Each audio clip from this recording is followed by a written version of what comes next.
Hello, it's the end of April 2021. I'll show you what we've been doing.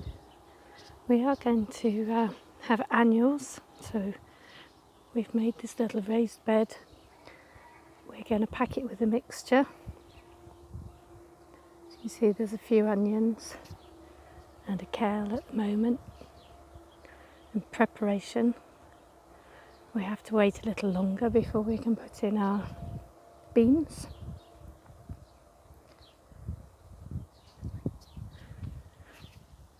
A general look around the garden, and you can see it's starting to green up.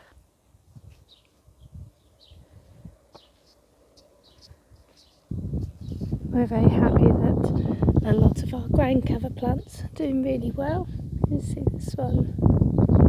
There's a pretty little flower on it.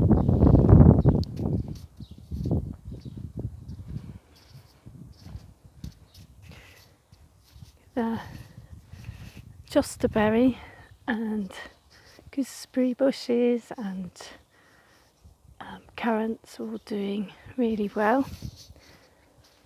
We have some blossom on one of our new pears, William pears, even though I have been picking them off to encourage it to grow deep roots, strong roots this year.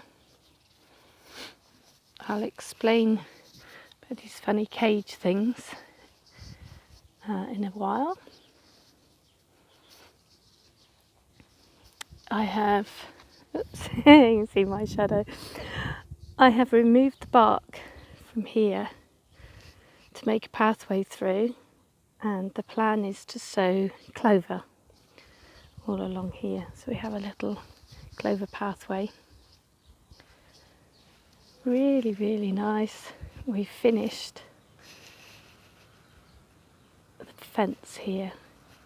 So that means the whole back part of this garden has now got more shelter and it's more private.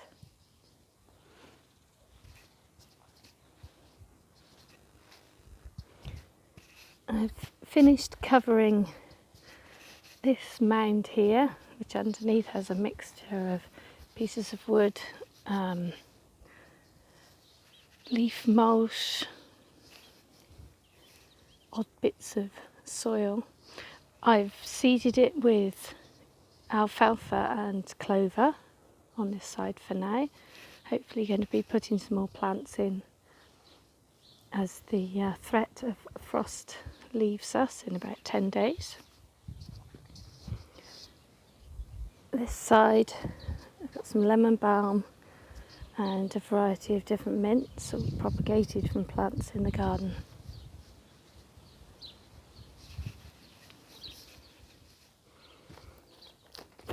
I've tidied the polytunnel, and this year I've put seeds for tomatoes straight in because tomato plants do tend to go into a bit of shock when you transplant them, so it's an experiment.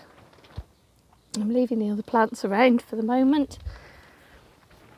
The little lettuce is doing well. I have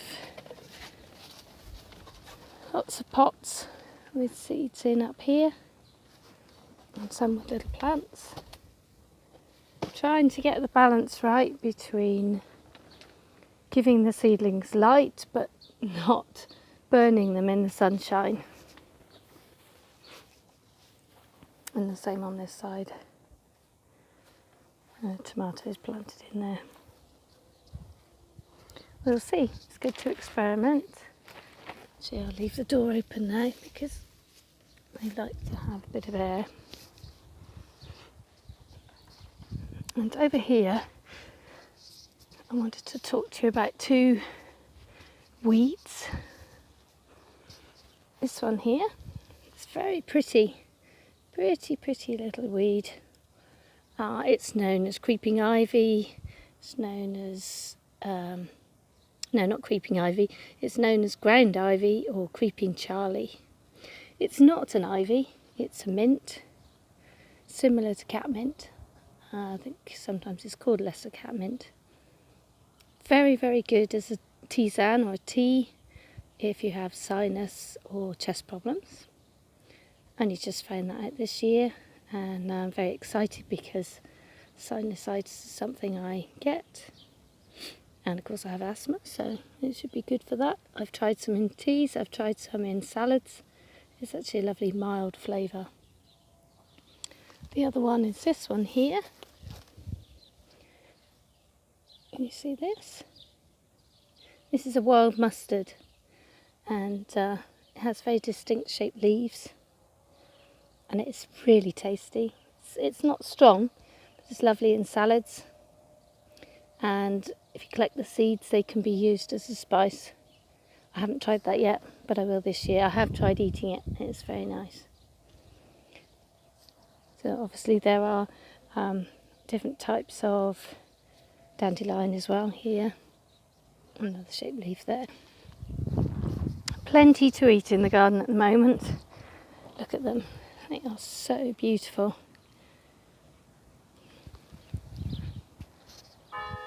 So every night I walk around the garden picking leaves to make a salad.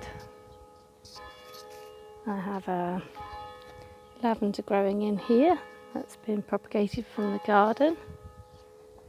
And I have a hyssop that's come out into the sun. I have no idea whether this plant survived, but I put it out into the sunshine now. This is going to be a pond. I'm going to dig it out a little bit further this way, but we're leaving this side just in case maybe one day we can buy a bit of land off the farmer out there, so we want to access route through.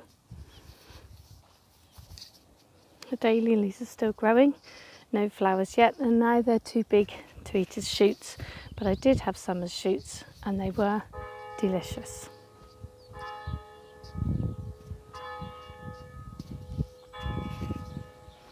We have a new addition in the garden here. There's a couple of those around. Tulips and things coming up. More preparation for beans. We have a few sticks thrown in like this. Oops, don't know whether you can see with my shadow. There's a few sticks just thrown in like this, and they're going to have peas, so they're going to be dotted around the garden. Lots of strawberry plants have gone in. And look at this, this is pretty too. Another ground cover. Very nice. I installed some art here. I don't know which way round is best to show you. So they are sticks I found in the forest. And then I've painted them almost like centangles, like doodles, and hung them with some solar lights in the archway. Bit of fun, bit of colour, bit of happiness. Just celebrates being creative just because you can be. What else has changed in the garden? Oh, finished putting the bark over here and here, all down the side over there. Almost finished this area, just got one little bit to do, and then all those areas will have been barked up again. Oh. Another creature in the tree. Got the black currants actually forming on there, and the leaves. If you've never had blackcurrant leaves, I suggest you try one. It's absolutely delicious. Make a really nice tea as well. And I was very pleased to see that my lovage has come back up this year. Stronger than ever.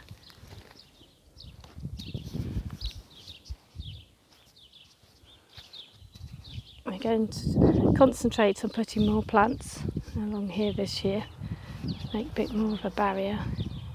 Oh, and that's okay, I'll leave that for another time. But some of the sticks that we found we put in have actually survived the winter and are starting to sprout.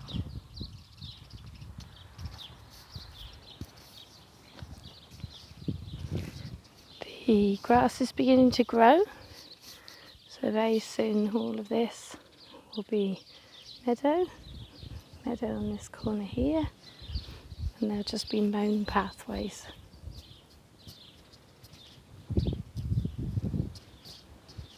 I don't know whether you noticed as I went round, there were onions in the ground everywhere. We're just going to dot plants around, filling in as much space as we can. Okay, so I said I'd tell you about these structures here. Quite hard to see actually. There it is. It's like a cage. This is an experimental potato tower. So we'll put a mixture of soil and hay. There'll be a pipe down through the middle for watering. So the foliage of the potato will grow out the side. Just a bit of fun, just to try something different. I've also got this here for another form of growing potatoes. That will have some soil and compost in the bottom. I'll put the potatoes on the top of that, and then I'm just going to cover it with grass cuttings and just keep covering the grass cuttings so the potatoes don't go green. See what happens. So we've got the two there, similar situation for comparison. We had some metal, I don't actually know what you call it, but when you're building a base for a wall, you put that in to keep it all strong. We had some left over. Martin cut it in half. This one's got some ivy growing at the bottom. There's another one in the garden at the top. You may have seen it when we were walking around there. The other thing I've done is tidied up this area here. I'm leaving this with all the marbles because we know the solitary bees like to build their little nests in there. And chives have been there for years, but I've tidied up. I will plant something else around them. Trying a bit of parsley here. I've sowed some lettuce and some cerfoy, which I can't remember what it is in English. It might be coriander. Anyway, a bit of an experiment, and I'll think of some more things for going in there. Trying to pack the garden with as much as we possibly can. It's another warm day with a promise of rain over the next few days, so we're going to try and get these potatoes in today before the rain comes tomorrow. And that's it, so have a lovely month and see you at the end of May.